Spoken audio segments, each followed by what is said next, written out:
Hello, my name is Rogério Silva. I'm Creative Director at Move Interactive, currently working on Ugo Volt. The purpose of this video is to give you a quick overview on the Ugo Volt first playable prototype. First we'll go through Ugo's powers.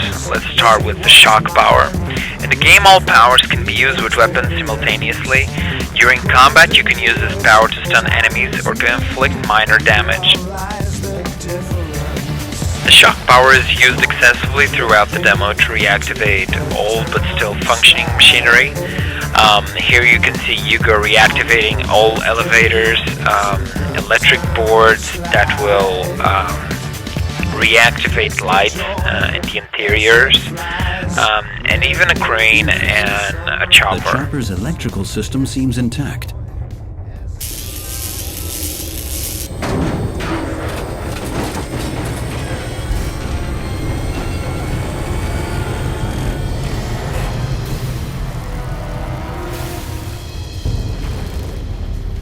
Later in the demo, you will have to further interact with objects using both this power and weapons.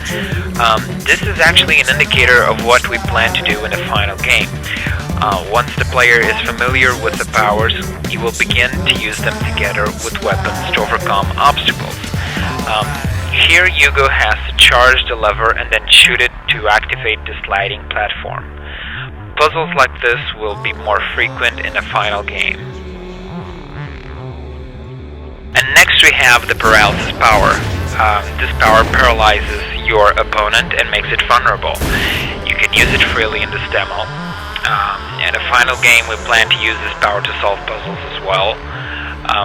While the shock power recharges and activates old machinery, the paralysis will be used to freeze working machinery.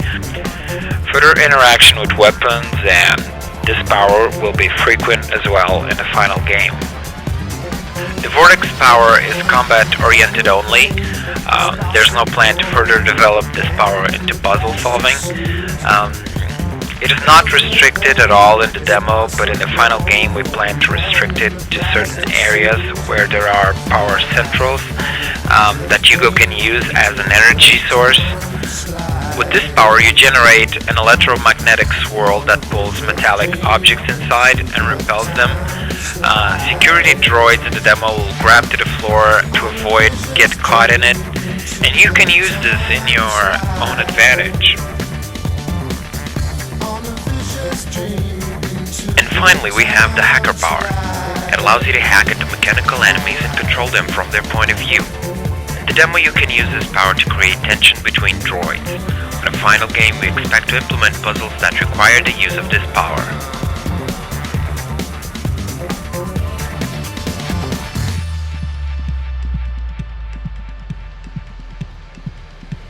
Now we're going to have a quick look over the weapon assembly feature.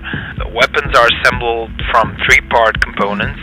In the demo you'll have 1 accessory, 2 weapon bodies and 2 chambers. All these combined make 4 possible weapons. The demo starts with 1 weapon, the light shotgun. This weapon is a combination of a light body with a shotgun chamber and a flashlight accessory. Later in the demo you'll find a Uzi chamber. Access the weapon assembly interface and modify your existing weapon with it, or simply create a new one.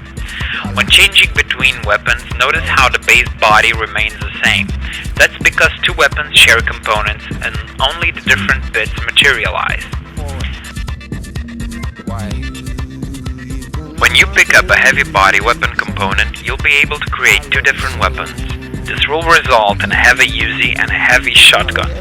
You can see how bigger weapons produce greater damage but are slower. In the final game we plan to have exotic models to combine, as well as very old weapons that can be combined with far more advanced components for very peculiar and interesting results.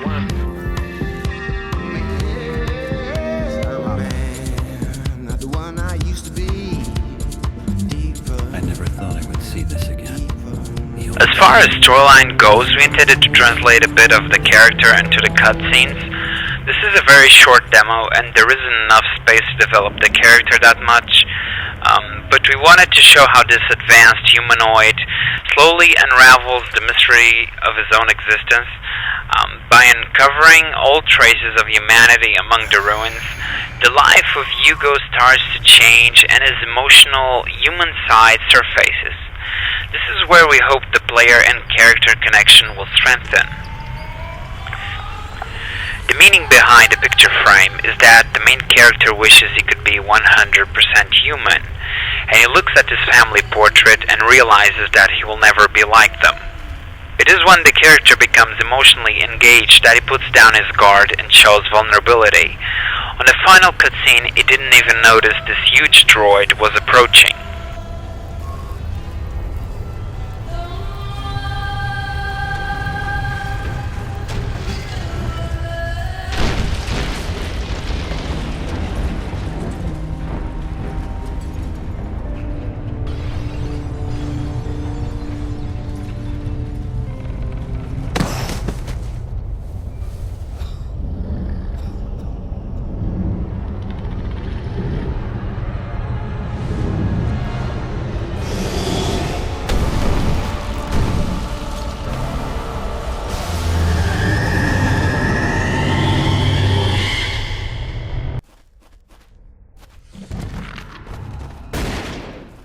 Other scripted events throughout the demo show a bit of the artificial life we plan to introduce in the game.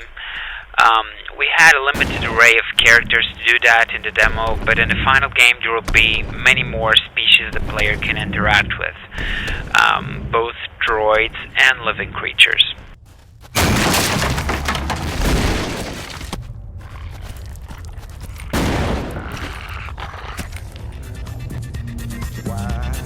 Well, this concludes our quick overview. Thank you for the opportunity to talk about Ugo Volt. I hope you enjoyed it.